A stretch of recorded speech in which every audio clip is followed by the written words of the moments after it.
I know I did a lot of stuff on the Luau already, but more content has continued to come out from this thing, pouring out from this thing. And I'm not just talking about Mike McDaniel doing the Polynesian Warrior grunt, which was fantastic. But there was this clip that went around, from the media session that he did. I saw it on Mike Cunha's news piece at CBS 4 down here in Miami.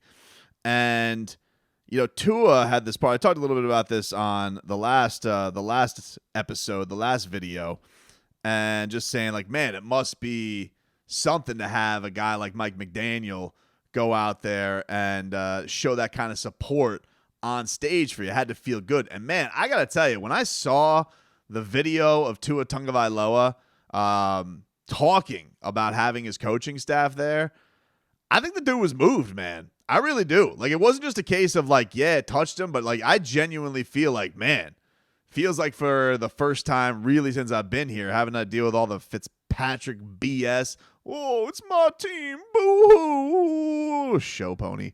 And then having to deal with all the Deshaun Watson stuff, and now even having to deal with the Tom Brady stuff, which his coach has already, done the thing a coach should do and said it was fake news right out of the gate, even though I don't know how fake it is. It was very interesting. I had Mark Wahlberg, got a chance to speak with him, and I asked him about the Dolphins rumors thing, and he gave me a very strange answer. You have a relationship with Tom Brady, a lot of great Boston athletes. Have you heard the rumors that have gone on with this whole retirement, unretirement? Did you hear the rumors about possibly Tom Brady owning a piece of the Dolphins and then becoming a part owner of the Dolphins? Have you heard any of that stuff, and what did you make of all of that? Well, I know what I've heard, but I can't share it with you. Come on, Mark. Come on. What you got? What you got? Wants to be down here? I can't. I was surprised it took that long for him to come back. No, I don't know. I don't know. I mean, I've heard lots of things, but I'm a diehard Patriots fan. I will definitely root for Tom if they're not playing the Patriots. But look, he won 7 Super Bowls. Let the guy do whatever he wants. Yeah, it's very coy. Like, I don't know what the hell that is. It feels like he knows something. Knows Tom Brady. I'm glad it didn't happen, though, man. I've been on the record. Like, I don't want to be some finishing trophy for Tom Brady. And I also feel very much so like I don't like Tom Brady. I haven't rooted for Tom Brady. I'm not going to all of a sudden be able to spin it like that all of a sudden for all the feelings that I've felt about the guy. I just don't think that I would be able to. It's just too weird. It's too weird. So I'm glad it's not happening and it's not a thing. Hopefully it won't be a thing next year. But even that, like that could have been, it's kind of been a thing just on the outside, but I feel like it's just off season.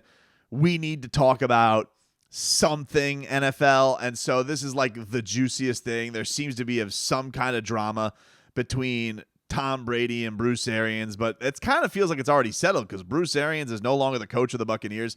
He's going to be on the Buccaneers. He's not going to be on the Dolphins this year. So I guess it's something to look out for next year, even though he's going to be, 48 next year? Jesus, I mean, people are really going to be going for a 50-year-old quarterback. It seems insane to me. But I just think that it was cool to see Tua Tagovailoa in that moment genuinely feel like there was it meant a lot to him that the coaching staff was there, that the coaching staff, because it does seem like, he was talking about this afterwards, like, my teammates, they're probably going to be hanging out at my house afterwards. And even, he played this adorable video. There's who was Raekwon Davis, I think it did. Raekwon Davis put up this adorable video of Tua Tagovailoa strumming the guitar.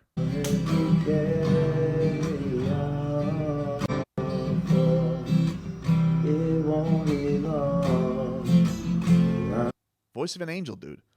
Voice of an angel. Who hates this guy? Who is out here? These people, these charlatans, these bums, these Chris idiots out there who are going and saying things like, noodle arm this, can't do nothing about nothing.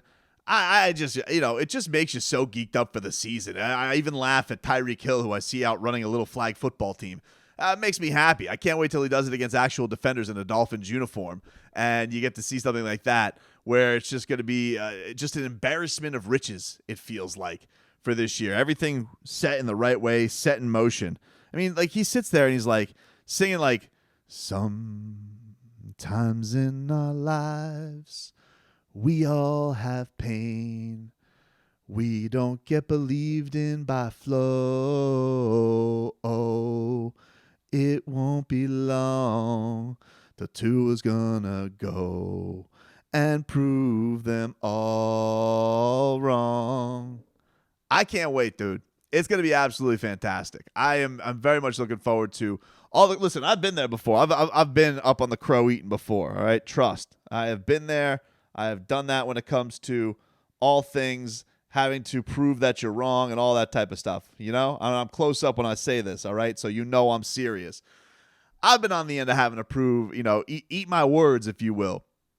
I'm looking forward to that day very, very much. This is going to be a bright time down here in South Florida when it comes to the victory lap that this guy, I feel like, is going to take. It's going to be an interesting dynamic for this year for sure, but I just feel like everything fits. Everything just feels like it's going in the right direction. Even like I was seeing Jalen Waddle the other day. He did the I Am Athlete podcast. He's just like, people get this vibe of the guy like he's not competitive, like he's just lackadaisical.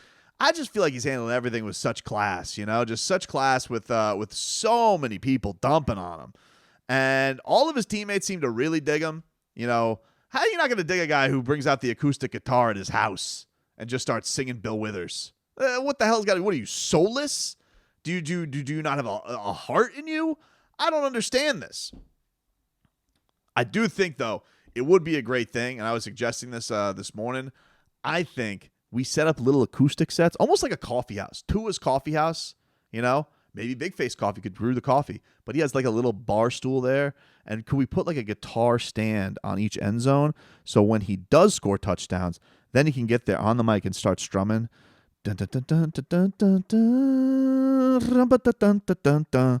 I think that would be fantastic. I would like that. There's two things that I really want. I want in my life, I want somehow us to get a Southern Hemisphere penguin, one that could really thrive in warm climates, and I want to give it to Jalen Waddle. I want that to be his pet. I want it to be at all press conferences, and I want it to be there for celebrations. I want there to be a penguin routine to add to the elements. I also am asking Tom Garfinkel to please, and Garfinkel, I can't stress this enough, you're giving up $1 gazillion if you don't sell stuffed penguins with little Waddle jerseys on them. I've been talking about this since the guy's been drafted. It just seems like you're just giving up a gold mine, and I don't understand why. It feels like, to me, the prudent thing would be, hey, let's go make as much money as possible if I'm running a team. And I know you got an F1 track that you got to build, and a tennis world, and the football, and all that. Gold mine, dude. I'm telling you. Little penguins with Waddle jerseys on them. But then I want an authentic penguin, one that can thrive in warm climates, because we know that's important, okay? I don't want one that's going to be, tortured by the heat. I want one, and I don't know what the noise situation is with the penguin, but let's just say all hurdles and were jumped, all I's were dotted and T's were crossed. Let's just say that's the case. How's about we go in there, we give Waddle his little penguin, and we have a little celebration. I think it would be fantastic.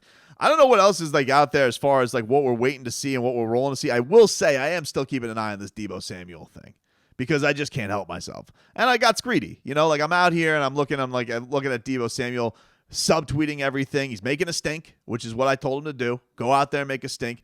And a lot of people, you can't go out there. You can't give all this money to wide receiver. And, logically, one would say that makes a lot of sense. You can't.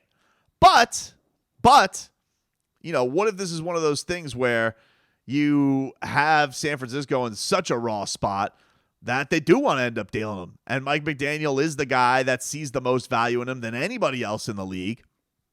And so, yeah, he's done all the right things. He's gone on Twitter and he says, I'm only down in Miami because I like living down here. I like training down here. Cool, cute. Love to hear it, dude. Here's the thing, though. When you start, deleting all your pictures and saying, it's like the way. That's like the new holdout these days. People don't hold out. What you do is you hold out your Instagram picture. You don't have your Instagram pictures. You're basically not on the team. You don't follow the team. That basically means you hate the team, and that means that you want out. I don't make the rules. That's just what they are in today's day and age when it comes to football. This is how things are done. And there's been a lot of wheeling and dealing. And, a lot of people compared this to the new NBA. You know, there's so much drama in the NFL now, and all these stars are moving. You have star wide receivers moving left and right. You have quarterbacks moving than they ever have been, and I love it. Like I think for the most part, it was one of the things that made the NBA, not the game. The game, you know, being a little bit more beautiful and open and 3 points, yeah, that's definitely made it more popular. But the thing that's really made it more popular than anything is the fact that there was all the star movement. Now you have the NFL, which was already way more popular, and they add the star movement. Holy crap. Now, how do you make star movement even bigger? You get yourself a star wide receiver core. Everybody loves the wide receivers these days. And we were talking about these best dynamic duos, and maybe the Dolphins already have it with Jalen Waddle and Tyreek Hill, but add that to the element of having the ultimate Swiss Army knife with Deebo Samuel on there. I'm just saying dream big, dude. That's all I'm saying. All I'm saying is until I see that he is signed with the San Francisco 49ers or has been traded to somebody else, I'm not ruling out the Miami Dolphins because Mike McDaniel loves the dude, and this team seems to be pretty drunk on spending the money. I don't know how the salary cap works. Just so you're forewarned, all you guys can save your comments. I don't know how the salary cap works. I don't want to know how the salary cap works. All I know is it's BS. People figure it out every single year. The Dolphins had the 2 highest paid cornerbacks in the league at one point. Then there was a stink, and then one guy became even more high paid. They figure it out, dude. I know they can figure it out. So I'm not going to let go of that. And, you know, if you're going to come at me with, oh, we need a right tackle, we need a center. Really? Well, maybe we do. Maybe the Dolphins do need to go invest in some other things. You know, they're working out linebackers. They got stuff going on. They got a jacked punter now. It'll all be all right. Let's just have some fun, baby. Let's have some fun. 3-5, baby. 3-5.